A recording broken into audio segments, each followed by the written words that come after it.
It is the dawn of 104 BC, and the bleak, freezing winter matches the darkness and despair in the very midst of every Roman heart.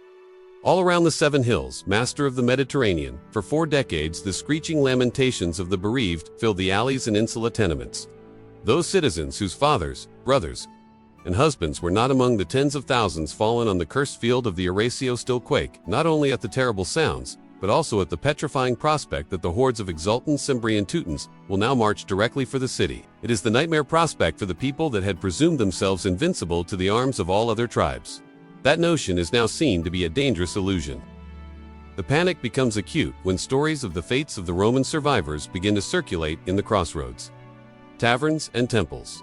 Beneath the ceaseless din of the howling and prayers, it is said that the barbarians did not only put the unfortunate captive legionaries to death, they even drowned the horses of the Romans, holding them under the water of a filthy Gaulish river until their kicking and bucking stilled to lifelessness. More nauseously still, while the majority of the legionaries were callously hung from the neck to slowly choke, others underwent a veritably hideous fate.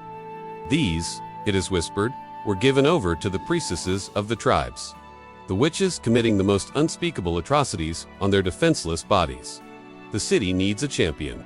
Just as the mother of cities appears to be in its blackest moment, the gods deliver the answer to its prayers.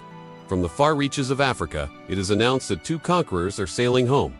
The captured form of the Numidian king, Jugurtha, bound captive in the belly of their ship, Gaius Marius and Lucius Cornelius Sulla, are powering toward the coast of Italy, their wits keen and their appetite hungry for war on those who have slaughtered and degraded their fellow citizens. All of Rome bursts into an exultation of thanksgiving, and the stage is set for a conflagration larger and more savage than anything Rome has seen since the Punic army and its elephants crossed the Alps more than a century earlier. Marius' return to Rome and his acceptance of the consulship are overshadowed completely by the losses on the Arausio. There is much patrician unease at Marius' appointment, and it is incontestable that he is there at the behest of the people and not the aristocracy.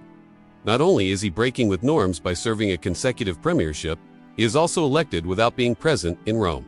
This second term is no surprise to Marius himself, for while he was leading the war in Africa, a prophetess brought forth a vision of his future, and she told him he would be consul on no fewer than 7 occasions. Already, those dissatisfied members of the patrician class are gravitating to Sulla. The man they claim deserves the real credit for leading the mission to capture Jugurtha. The jibes irritate Marius, but he and Sulla remain fast friends for the moment. Marius' task in this second, unusual consulship is an onerous one. While Rome has a greater reserve of manpower than all of its rivals and enemies, there is no state on earth that can lose close to 100,000 trained men in a single day and not feel the strain. It is now generally agreed that Marius' reforms of the Roman army are somewhat over-exaggerated. But whatever the truth of his introducing a new design of pila or reforming the central tactical units from the manipel to the cohort, there is no doubt that he is at the forefront of transforming the legionary system as it had existed for the previous 2 centuries. Marius' African triumph lifts the populace from the gloom of the Arausio aftermath, with gargantuan displays of captured riches, prizes, and captives. It is a spectacle not seen in the 4 decades since Carthage and Corinth fell in the same year, and all of Rome is there to see it. The new man, Marius, and his patrician protege Sulla lap up the applause, while scorn and derision are poured onto the chained form of Jugurtha. Work for the coming campaign begins in the immediate aftermath of the triumph. Marius and Sulla have been discussing the correct approach to the war in the north since news of it first reached them in Africa, and they know precisely what it is that they need to do while in Rome. Requiring a completely new army, Marius has the Senate relax the restrictions on landless men enlisting to the ranks, as well as making promises to the hard-pressed Italian allies who have also suffered untold casualties in the catastrophe of Arausio, with his own legionaries almost entirely staying in Africa on the promise of land to reward their service. Marius' initial force is a reserve legion raised the previous year by the consul, Publius Rutilius Rufus.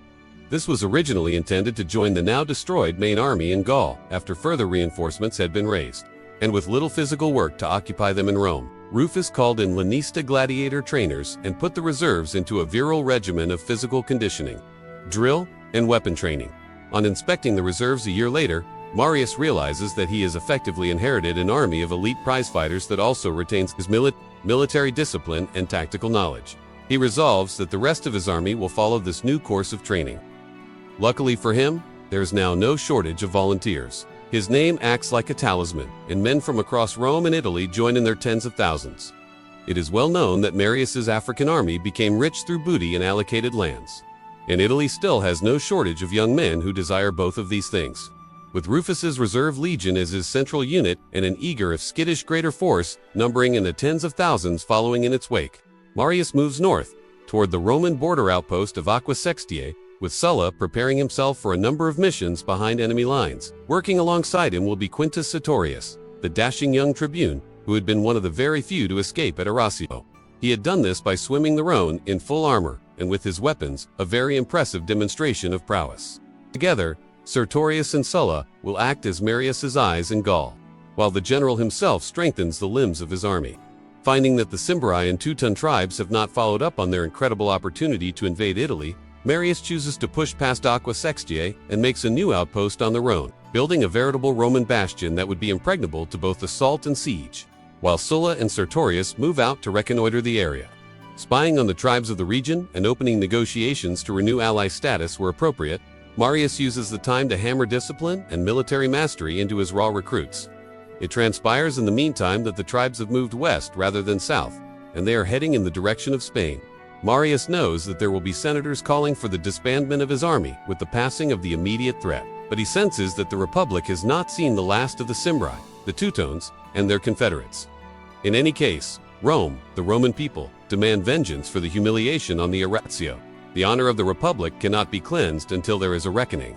Marius bides his time, conditioning his men further with marches, learning the dips and rivets of the land of southern Gaul. He also commissions a very large dredging and expansion of the mouth of the Rhone, widening it for the easy access of supply ships as well as running a canal from the river to the interior to supply his camps. There is a sharp exchange and subjugation of the Volcaea, the people that Caesar will later record hath raided as far as Greece. And other tribes learn the lesson and renew their alliance and submission to Rome. The year 103 ends with another consulship for Marius in Absentia and Sulla, making overtures to the Marsi tribe, persuading them to pledge fealty to Rome. By this time, Marius has received word that the Cimbri and Teutones are moving once more, steadily rolling in the direction of the legions for which they now hold no fear. They have been joined by the Ambrones. At some point, the tribes diverge, with the Teutones and Ambrones moving in one direction towards southern Gaul, their target almost certainly the rich port of Massalia, while the Cimbrites seem to have moved directly toward Italy and bypassed Marius's force. Seeing the situation through the intelligence network he has assembled, Marius elects to send his junior consul, Quintus Lutatius Catulusc, with a force to hold the Cimbri in place, while he moves with the greater part of his army and neutralizes the threat of the Teutones and Ambrones. Sulla is sent with Catulus. There are rumors that the patrician officer is unhappy at a lack of recognition from Marius. But those in the know have it that Marius does not entirely trust the ability of Catulus, and he wants an able man on hand to steer proceedings with a holding force. Arausio was caused when the patrician Scipio would not cooperate with the new man Maximus. Being a new man himself, Marius does not want a repeat of the same disaster, and so he uses the highborn but practical Sulla as his mouthpiece with Catulus. Catulus and Sulla make their way to the valley of Athasis, there to await the Cimbri, who it is said number 400,000 tribespeople alone. Marius, meanwhile, has placed himself and his main force right in the paths of the Teutones and Ambrones who have crossed the Rhone tributary known as the Drunzia. The tribes see the elevated and well-dug-in Roman position, but their confidence following the annihilation of several Roman armies makes them feel invulnerable. The sheer number of their fighters is such that they imagine they can swarm and envelop the Roman camp like a bucket of water poured over an anthill. Marius, however, has prepared his camp with all of the necessary bulwarks and emplacements. Deep ditches surround his walls, backed by tall, packed earthen embankments. These are topped with sharpened timber stakes, between which the legionaries stand with slings, bows, and javelins. At their king Teutobad's cry, the tribes rush forward, howling for blood, baying their vigor and deriding the Romans for weak, stunted, feeble wretches. They clamber across the field and up the slope, sprinting to be the first to get to grips with the enemy. Some of them jump the ditch in one bound, others wait until branches and timbers are thrown down over it to allow them to cross. When a few Teutones make it past the ditch, through the projectiles, and up to the embankment, there are legionaries waiting there to hurl javelins. The Roman pila, with their viciously thin barbs, pierce through unprotected flesh and then wrench the victim to the ground. Paralyzed with the weight of their wooden shafts and added lead bearings, the attack breaks off in the approaching gloom of evening, and the warriors and their leaders return to their fires to take account of their tactics and losses. The next day dawns with a renewed attack, and when this fails in the same manner as the first, the Teutons are reduced to calling out to the Romans to face them in the open field. The legionaries, whose zeal is at a high, wish to chase tribesmen back down to their camp and immolate them in their entirety, but Marius will have none of it. He orders all to hold to their positions. And such is the command he enjoys over his men after their long training period. They now fear him to a greater degree than they do the enemy. This is precisely what Marius desires, for the next assault ends in the same manner as the last pair. And the legionaries now bat away the painted, screaming warriors with derision bordering on disdain. The legionaries have lost any fear that they had for the Gauls. The next day brings a repeat, and even the tribal insults and challenges leveled at Marius himself draw only a mocking response. Teutobad realizes that Marius has provisioned his fortress to withstand a long siege, but he has no such means to feed his massive confederation in one place for any sustained length of time. After a third day of futile attacks, the orders ring out that the peoples will move south to Massalia once more and leave the cowardly Romans cringing behind their fence. They move off in their hundreds of thousands oaths and insults, the final shots they throw at the Roman palisade. The legionaries watch them march, pride stung by the veto on offensive attacks by their commander. But the moment that the tribes cross the horizon, Marius gives his own order to strike the camp and move in pursuit. Now, the interminable period of training and conditioning comes into its own. Marius's superbly fit legionaries can march at a faster pace for a longer period than any enemy force. Helped along by the fact Marius has dispensed with many of the cumbersome wagons and slave retinues of earlier armies. His legionaries are self-sufficient operatives, carrying their own kit and rations. Ready to fight or construct a fortified camp at a moment's notice, they shadow the tribes marching alongside their streaming throng, and when the two hosts near the vicinity of Aqua Sextiae, Marius knows the ground on which he will place his formations. It is another clearing of elevated terrain, looking down on a stream and the massive tribal camp on the opposite bank. Here, his legionaries have no direct access to the water. They will draw it only by coming into contact with the enemy, and Marius tells them that if they wish to drink, then the price they pay will be in blood. Whether it be their blood or the tribes, that is up to them. In the evening, the legionaries work on their castro fortifications, but the camp followers are fending for themselves. They are now in the throes of thirst. Armed with any implements to hand, a few spears and swords that have found their way into their midst, as well as axes and hatchets, the stragglers venture down to the water to fill their skins and jugs. As they near the stream, they see and hear that it is the Ambrones who are closest to the bank, with some bathing and the great majority in their camp, feasting and drinking after a long day of marching. Those close to the water shout on sight of the Romans, and the camp begins to stir like a wasp's nest. The Roman camp followers are determined to get their fill and press on. Soon, there is fighting on the bank between the two sides, with more and more of the Ambrones joining from the camp. Others are inside, drunk and full of food, but nevertheless donning what armor they have and going out to fight what they believe to be a Roman assault. Still, Marius restrains the legionaries. Even though a good number of the followers are Roman officers, servants, and now a mass of Ambrones are crossing the stream onto the other side and shouting out their tribal name as a war cry. This is heard by the contingent of Ligurians, Rome's allies who share a common origin with this tribe, but who are offended at their use of the name.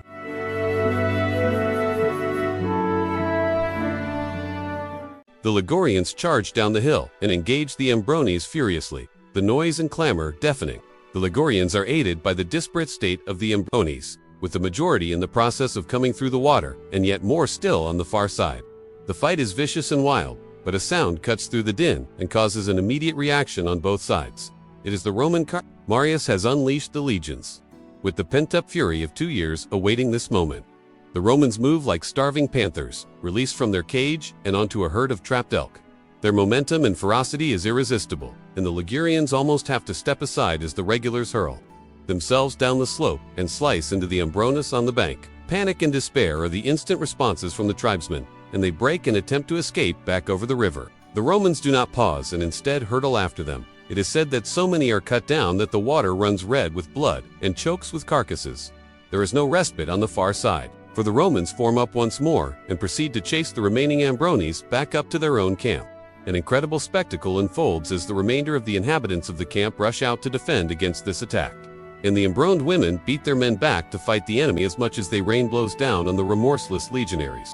With their kitchen knives and bare hands, they slash at the shields, ignoring serious wounds until they fall to the earth and a kinsman takes their place.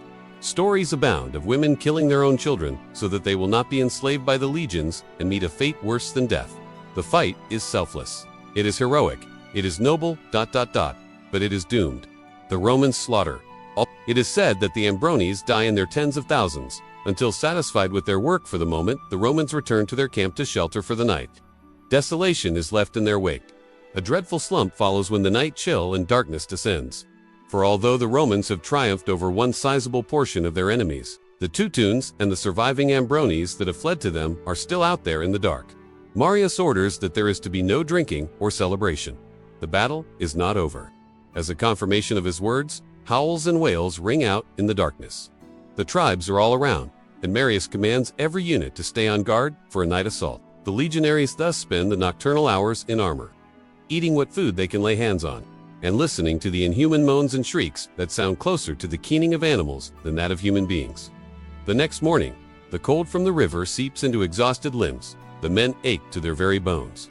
Through the mist, there is no sign of the Teutones arranging themselves in force. Marius has the general alert stood down, and the legionaries are given leave to rest through the day, eat hot food, and replenish their strength. Their rejuvenated morale takes a slight dip. However, when more than 3,000 of their cavalry arm under Claudius Marcellus forms up and rides out of the camp with Marius's full consent, this elite detachment disappears into the forested hills, its mission unknown to most of the rank and file. The legionaries speculate, but they have little time to dwell on it. For Marius immediately orders the construction of new fortifications on the higher slopes overlooking the tribal encampment. The men worked feverishly, cutting trenches, raising embankments, and driving sharpened stakes into the earth. The preparations continue for hours, until the camp is a bristling fortress ready for both defense and ambush. The Teutones, emboldened by sheer numbers and stung by the humiliating loss of the Ambrones, soon begin to stir. As the morning haze lifts, they stream out of their vast camp and arrange themselves in battle lines stretching as far as the eye can see. Their banners ripple in the wind, their guttural chants shaking the very ground. It is said that their king, Teutobod, stood at the front, towering over his warriors, a living embodiment of tribal pride and fury. He exhorts his men to wipe the Romans from existence and to avenge the blood spilled at the river. Marius, calm and unflinching, arranges his army with calculated precision. He places his heavy infantry in tight cohorts upon the high ground, while archers and slingers occupy the ridges. The Roman cavalry, though fewer in number, is stationed on the flanks, ready to strike where needed. All the while, the legionaries wait in tense silence, gripping their pila and shields. They can feel the earth quiver under the thunderous advance of the Teutonic horde. At last, with a deafening roar, the tribes charge uphill. Their wave crashes against the Roman defenses, but Marius has prepared for this very moment. As the enemy closes in, the legionaries unleash a storm of pila, the heavy javelins skewering warriors, breaking shields, and sowing chaos in the ranks. The surviving Teutons surge onward, climbing the slope under a hail of missiles, only to be met by the unyielding wall of Roman shields and gladi. The clash is ferocious, iron meets flesh. Screams echo across the valley, and blood soaks the ground. Still, the sheer weight of numbers threatens to overwhelm the Romans.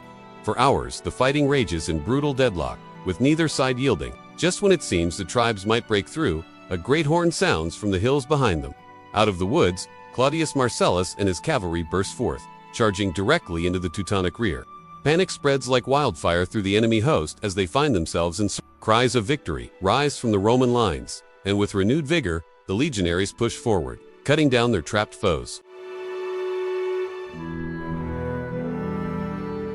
What follows is not a battle, but a slaughter. Hemmed in on all sides, the Teutons fight with desperate valor, but discipline and Roman steel prevail. Tens of thousands are slain where they stand.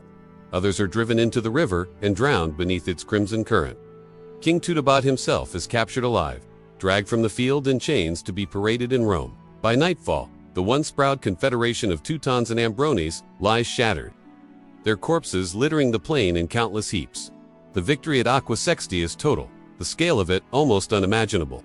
Ancient writers claim that as many as 100,000 warriors were slain and tens of thousands more taken captive, including women and children. For Rome, it is vengeance, vengeance. For Arausio, vengeance for the humiliation endured, vengeance for the dread that had haunted the Republic. The legions rejoice, but Marius, ever pragmatic, forbids reckless celebration. He knows that though the Teutons and Ambrones are crushed, the Cimbri remain at large, still a threat to Italy itself. And so, with his army bloodied but unbroken, Gaius Marius turns his eyes northward once more. Ahead lies another confrontation, one that will decide not just the fate of his career, but the survival of Rome itself. The shadow of the Cimbri looms ever closer, and the Republic brasses for the storm to come. The year 102 BC draws to a close with Rome celebrating its triumph at Aqua Sextiae, but the war is far from finished. Even as the Teutones and Ambrones lie destroyed, the greater menace of the Cimbri lingers in the north. These towering tribesmen, whose ferocity had already broken Roman armies on the Arausio, now mass, once more, intent on crossing into Italy. Their vast numbers and determination make them unlike any enemy the Republic has ever faced. The Senate, recognizing the magnitude of the threat, grants Marius yet another consulship, his fourth in as many years. This unprecedented honor cements his reputation as Rome's savior, though it also sows envy and resentment among patrician rivals. Marius, however, wastes little time on politics. He knows that the fate of Italy depends on his ability to crush the Cimbri before they descend upon the heartland. By the spring of 101 BC, the Cimbri surge southward across the Alps, their hordes swelling with warriors, camp followers, and wagons.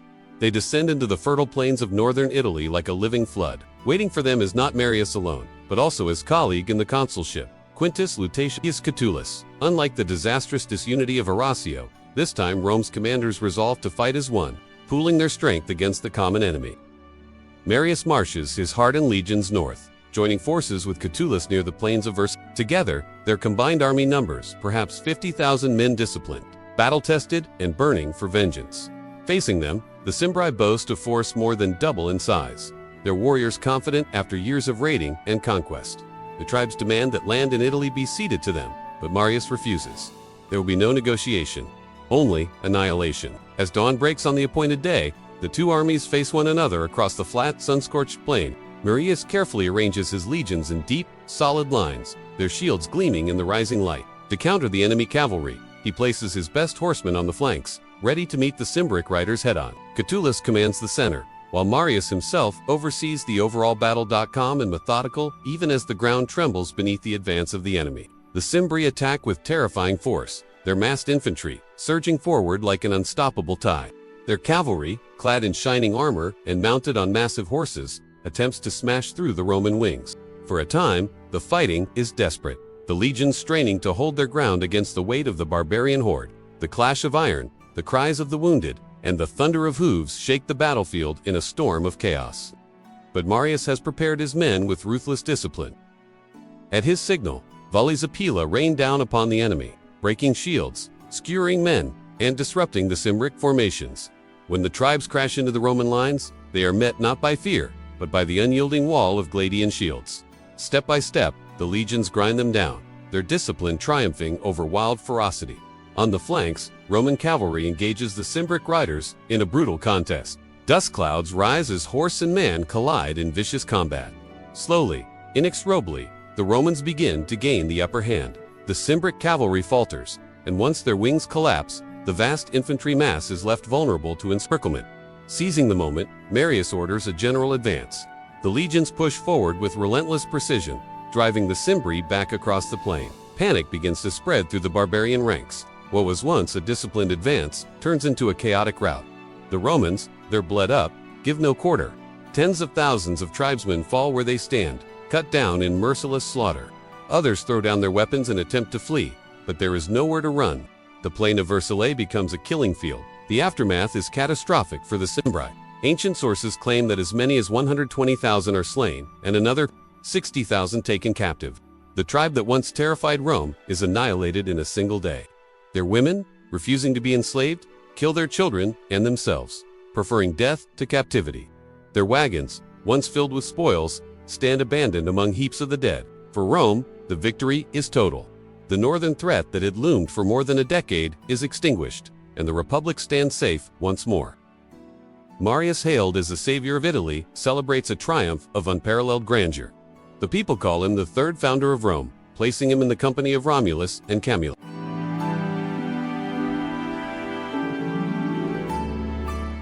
Yet beneath the glory, seeds of discord begin to sprout. Catulus resents Marius for seizing the lion's share of the credit, while ambitious men like Sulla, who served under Marius, begin to dream of their own destinies. The victories at Aqua Sextiae and Vercellae may have saved Rome from destruction, but they also usher in a new age of rivalry ambition, and civil strife. For now, however, Rome rejoices. The Cimbri and Teutonic menace is gone forever, crushed beneath the discipline and steel of the legions. The Republic, once brought to the brink of ruin, stands unbroken, in Gaius Marius, the man of the people, basks in the glory of being its savior. With the defeat of the Cimbri at Vercellae, the great migration that had shaken Europe for nearly 2 decades came to its bloody end. Rome, once humiliated at Arausio, now stood unchallenged in the West.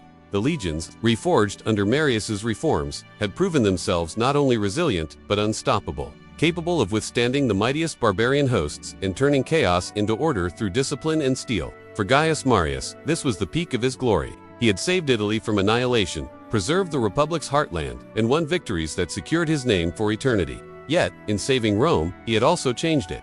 His professionalized legions, loyal as much to their commander as to the state, would set a precedent that future generals from Sulla to Julius Caesar would exploit. What was once Rome's salvation would, in time, become the seed of its internal conflicts.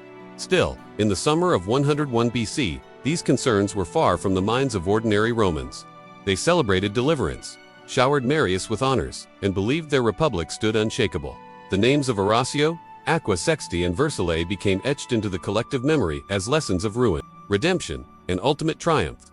The wars against the Cimbri and Teutones stand as a turning point in Roman history, a moment when the Republic faced the abyss and clawed its way back through courage, reform, and the indomitable will of one man. In their ashes, Rome's destiny as master of Europe was secured. If you enjoyed this journey through Rome's darkest trials and greatest triumphs, don't forget to like this video, subscribe to the channel, and hit the notification bell so you never miss another story from the ancient world. Share your thoughts in the comments.